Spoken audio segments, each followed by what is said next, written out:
people of the internet. This is Lacey, and today we are going to be discussing what makes all the light we cannot see a book worthy of AP study. This means that the normal people who watch this will probably not find this interesting. I'm sorry. I'll make an update on my life later. Anyways, the book All the Light We Cannot See by Anthony Doerr is quite brilliant. I read 60% of it in like 4 days, and the rest of it in like 3 weeks because I got other stuff going on and I was quite busy and it was bad. But anyways, moving on. All the Light We Cannot See follows 2 people. Warner, who grows up in Nazi Germany with his little sister Yoda at an orphanage. He is incredibly brilliant and builds and puts together old radios like this one all the time for fun, and you can see how much thought and craftsmanship went into writing his character, because the author knew exactly what he was talking about when he described the radio and stuff. He was born and raised in the coal district of Germany, and he was orphaned and left alone with Yoda, his little sister, and they went and explored the world until the Nazis realized how brilliant Warner was and took him to train him to become a Nazi like they were, and to find illegal radios all over Europe, Germany, France, and Italy to be Pacific. The book follows him, and it also follows Marie Loy. Marie Loy is very, very interesting, and you can see the craftsmanship that Joy put in all the characters as you are reading the book. Marie Loy is a blind French girl who grew up in Paris with her father, who was the locksmith at the museum in Paris. He took Marie Loy to work with him every day because he couldn't go to regular school because he was blind. So at the museum, she worked with all kinds of professors and managers to learn everything she could about the world, and became fascinated with snails and everything marine biology related. And at the museum, they had her dad, Daniel, build safe to keep stuff in. And the most precious rock was the sea flame, which was supposed to allow the carrier to live forever. However, when you had the rock, you were cursed, and everyone around the character would die, except the carrier himself.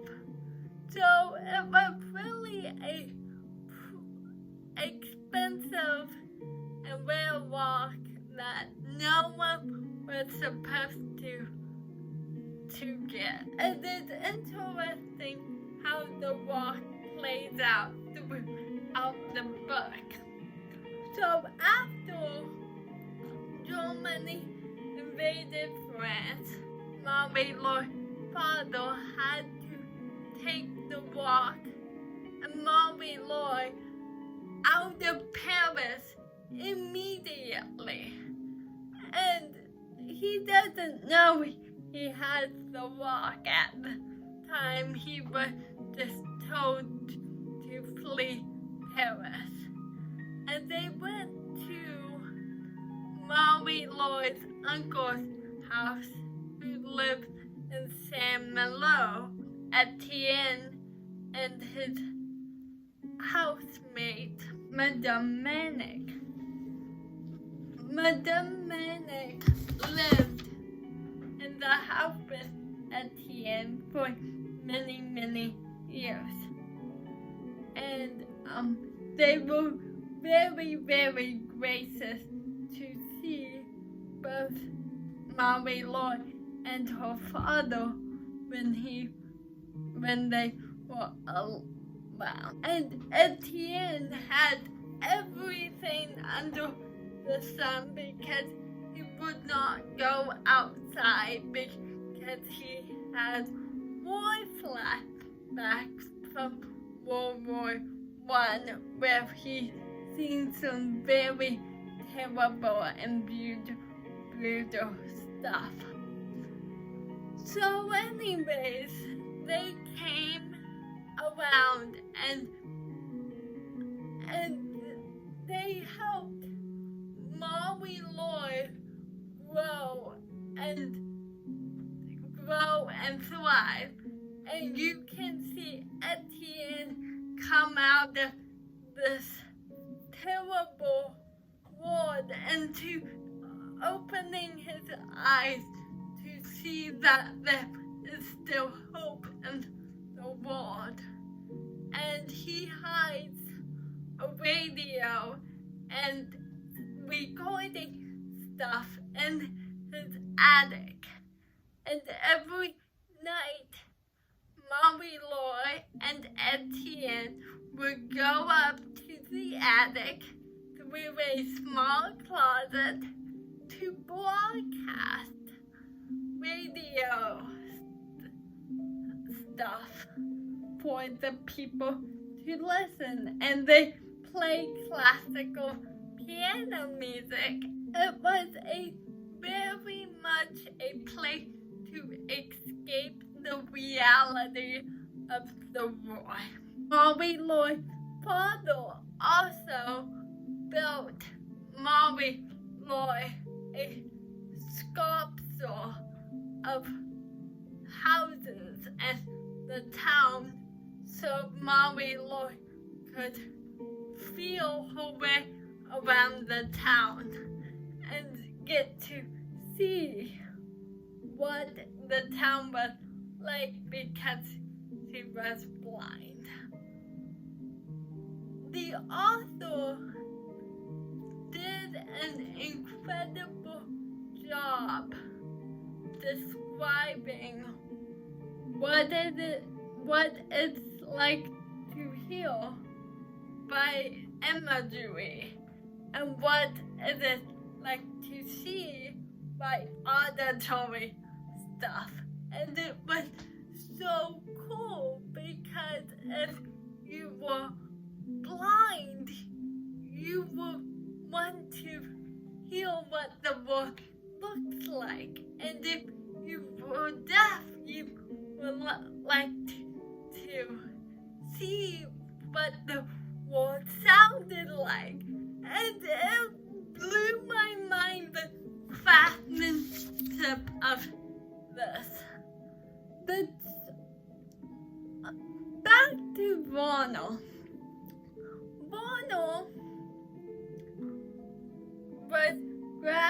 by the Nazis, and he met this boy named Frederick. Now, Frederick loved birds with all his heart, and he couldn't let anyone know that because that would be silly, and he couldn't see at all. And one day he was deemed the weakest of the pack and was severely beaten and bruised up and had a pretty serious brain injury and had to go home. And Ronald went and saw him a couple times. It is interesting how the author came up with having Ronald smart enough to realize that he needed to see Frederick even after he was injured, even though Nazi Germany wanted to wipe out all thought process of everyone who was unlike you should not be around. Ronald was very caring, and that came from caring for Yoda for many, many, many years. He was brilliant, like I said, and Ronald and Yoda used to write to each other all the time. And just like in the book, for real, the author used censor marks to cover up what the Germans didn't want to get in or out of his training camp. When Ronald turned 16, the school lied and said that he was 18 and sent him off to fight in the front lines of the Nazis. And it was very, very descriptive of how the fighting went on and what he had to do. He basically had to find illegal radios, kill the people using them. He did this with transmitters and whatever. It was very interesting. The author also used every single stylistic choice he could have possibly used, from similes and metaphors to a lot of personification and so much detail and well-written long sentences, and his word choice were very specificated, and you knew exactly what he was talking about. He made sure each character had a voice, and more importantly, the themes of the book were really outstanding for any book. This was written in 2015, and I'm sure if it was written in the time period this is set, it would be a lot different. So it's historical fiction. But anyways, he knows what it is like to be different than anyone else. In one particular paragraph, after Ronald and Mary Lou finally meet, not telling you how because that would be a spoiler. Ronald is talking to Mary Lou as he is helping her out of the attic. He says, "You are very brave." She lowers the bucket. "What is your name?" He tells her. She said, "When I lost my sight, Ronald, people said I was brave. When my father left, people said I was brave. But it was not bravery. I have no choice. I wake up and live my life. Don't you do the same?" He says, "Not in years, but today maybe I did." That nails on the head exactly what it is like to live with a disability. And he writes like that all throughout the book. People think that it is a choice for us. No, we were born into it or we won't. We never knew a different world. And I think it's quite fascinating that that idea was thrown in the book. Oftentimes in the book, when the author is describing something that's happening, it picks up or slows down. There are points in the book where it is very long because it's war, and it's very descriptive because it is war and food shortages and famines are going on, and people make sacrifices and not everyone is around. And it feels like he knows exactly what it is like, and that is what makes this book so brilliant, especially since he was born.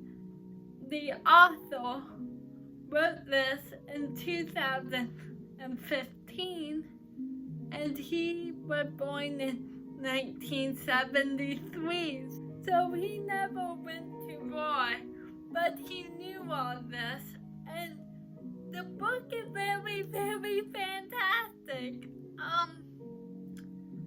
Yeah, that's it. If I was to do this in the classroom like originally planned, I would have brought in canned peaches and some model houses to show everyone what it was like, but I didn't have that opportunity. There was a lot in the book I missed. I'm positive about, but I read through the list and everything is there. If you have any questions, please feel free to email me. And yes, I think that's it. Thank you very much. And the music in this was probably what Etienne would have played in his attic. And yeah, have a good break.